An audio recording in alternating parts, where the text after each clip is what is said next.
comments. There was quite a number. I'll try to spend a bit of time on each one of them. At the question period, feel free to throw some of the ones up that I have overlooked. The first comment was really to do with BC Hydro and what is alleged to be a desire to break up BC Hydro. Certainly the IPP BC, the Independent Power Producers Association of BC, has never advocated breaking up BC Hydro. To my knowledge, neither is the government. In fact, in their heritage, BC Hydro Heritage Legacy Assets Act, they explicitly said that it is going to be enshrined as publicly owned in law. So that is there. The second thing is with regard to the point about the energy plan and the restriction on BC Hydro. It does say restricted to improvements on existing facilities. But one just simply needs to look at the fact that BC Hydro owns and operates about 80% of the existing hydro facilities in British Columbia. So all they need to do is expand a few of them 10% at a time, and it's more than the entire IPP industry put together. We are only 10% of the generation market. BC Hydro is huge. And to give an idea of the impact of that, BC Hydro is currently spending about $350 million on expanding the Revelstoke project. They've spent $100 million on the Aberfeldy project. They have similar plans on the Mica projects. They have $1 billion worth of generation projects that are either underway or that are planned. They are still in the business of generating new electricity. The next point that Gwen mentioned was the $30 billion, and that, I haven't done the calculation, but it wouldn't be surprising to me that the cost of a 40-year contract for buying power from a number of IPPs is in that order of magnitude. But that order of magnitude of obligations is really no different than what BC Hydro would have to the financiers of its own projects if it went out and raised money to build it. Whether it goes to an IPP or whether it goes to BC Hydro, it still needs to be financed. They play out over many years. The difference is rather insignificant. The next one is with regard to the Ashlew project and the point about construction. I'm familiar with the project from a number of years ago. But my understanding of it is what they were trying to do at Ashlew is make sure that people were protected. It is a large construction project. Large construction projects are dangerous. Keeping people away from dangerous equipment, especially tunneling and other similar equipment, is simply prudent. With regard to the size of the project, it's about a 45 megawatt project. It'll be producing power for the order of 300,000 people. These are big projects, and frankly, construction's a bit messy as you do it, but I urge all of you to take a look at existing operating projects once they're built.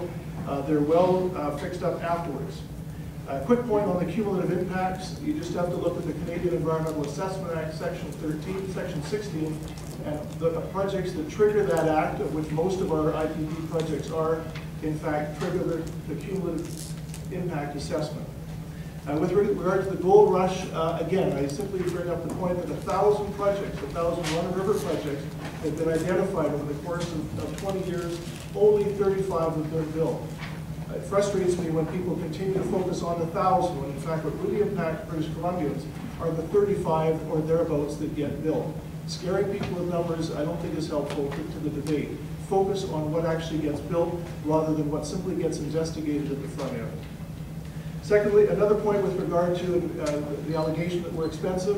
BC Hydro was under testimony at the BC Utilities Commission in November, where they answered a very specific pointed question with regard to are IPPs driving up the rates of power in British Columbia, and explicitly and under testimony they said no. I think I'll cut it off at that point. Thank you. All right, fair enough. Thank you.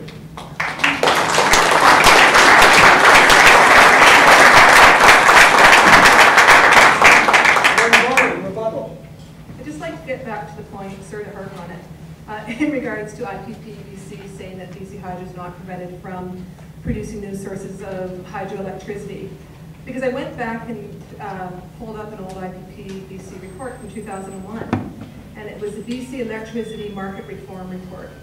And it said, the recommendations were from IPP BC, BC Hydro should be precluded from directly or indirectly participating in the development of new generation, ensuring that the private sector provides for the future growth in BC's domestic electrical requirements. So that's from IPP BC's own report. And one of the things that I also want to talk about, you often hear that these projects are small, that they're under 10 megawatts or they're 5 megawatts. But the reality for many of these projects is far different. And I need to also explain one thing, that projects don't go through an environmental assessment process, the provincial one, unless they're over 50 megawatts. And so that means about 90% of projects don't go through. Sometimes they can be 49 megawatts like the Ashley or a little bit under.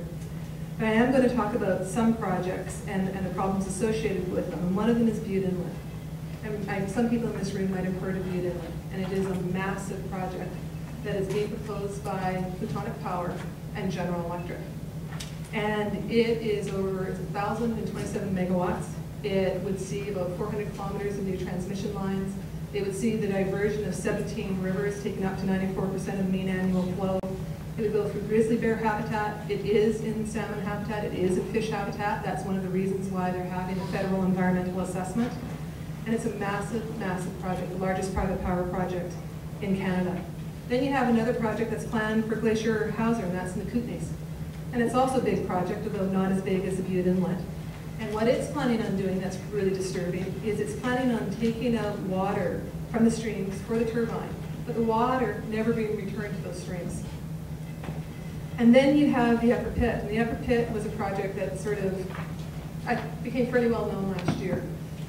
And there were stock market promoters and private power developers that we met with, and they want to put a private power project in an area that's one of the last wild salmon strongholds in the Lower Mainland. And because it saved them money, they wanted to put a power line through a provincial park, Vancouver Provincial Park. And so we said to them, we said, oh, that's not a go. That's not a go. That's a Class A provincial park. That'll set a terrible precedent. And they said, why not? Nobody really uses that park. We could be in for a little bit of a problem. But the good thing is that people got together and they stood up together and they spoke out, and there was farmers and loggers and grandmothers and grandfathers and fishers and hunters in the public assessment meetings, public information meetings. And they said, we're putting our streams and our rivers, our public power and our wild salmon ahead of private profits. And so the Upper Pit was turned down, but only because of a massive public uproar. And then I'll just talk a little bit about Miller Creek. Miller Creek is a project that's up and running, and it's near Pemberton. And they had a malfunction about 18 months ago. And because when these projects are up and running, they're heavily automated. So oftentimes there can be no one at the plant. And so there was a malfunction at the plant, and water stopped flowing into the stream. And alarms went off, and nobody was at the plant, so nobody paid attention. And then alarms were rerouted to Edmonton, and nobody paid attention. And then farmers who lived downstream from the malfunction got up in the morning and saw that there was no water in Miller Creek. And then they phoned the company up and said, what the hell's going on? And that gives you an idea of what can happen with some of these projects. And we got leaked documents on the Miller Creek project because you have government biologists that are so incredibly concerned about the lack of standards for these projects across British Columbia. And it showed at the time that when this project was in the works, that government biologists said, no, I think this is going to be really detrimental to Miller Creek, and I don't think it should go ahead. And the government ignored those biologists. And one of the biologists actually was Marvin Rosenau. He doesn't work for government anymore. But he was known as being a very classy guy that would stand up for the environment. And you learn really quickly for your biologist in the Ministry of the Environment that if you stand up for the environment, there's danger involved. And what they said, what happened, so Marvin eventually had to leave the Ministry of the Environment because he stood up for wild salmon a few too many times and they shoved him out. And so they have a saying in the Ministry of Environment, if you're standing up for environmental values, and they say, be careful not to get Marvinized, because that's what happens. And then just wrapping up, one of the things that needs to be brought up and addressed is some people think, and I think naively and perhaps well-meaning, that for every megawatt of low-carbon electricity that we bring online, it'll offset a megawatt of high-carbon electricity. And unfortunately, that's just not the case. And I'll give you an example of Highway 37. And Highway 37 is a proposal to electrify an area of northern British Columbia. And one of the biggest proponents behind Highway 37 to electrify this area of British Columbia is Donald McGuinness, who's the CEO of Plutonic Power. And he sells his power for about $80 to $100 a megawatt hour to BC Hydro, working these overinflated prices. And then as a mining producer, he gets a really decent rate. He only has to pay about $40 a megawatt hour. He gets a massive, massive subsidy.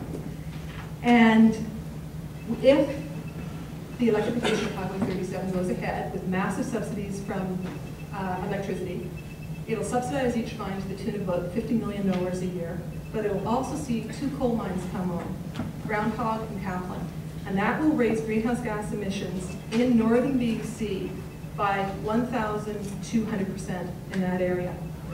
And I'll close this with a quote, and this is from David Friedman. He was the chief energy advisor and the architect of deregulation, energy deregulation in California.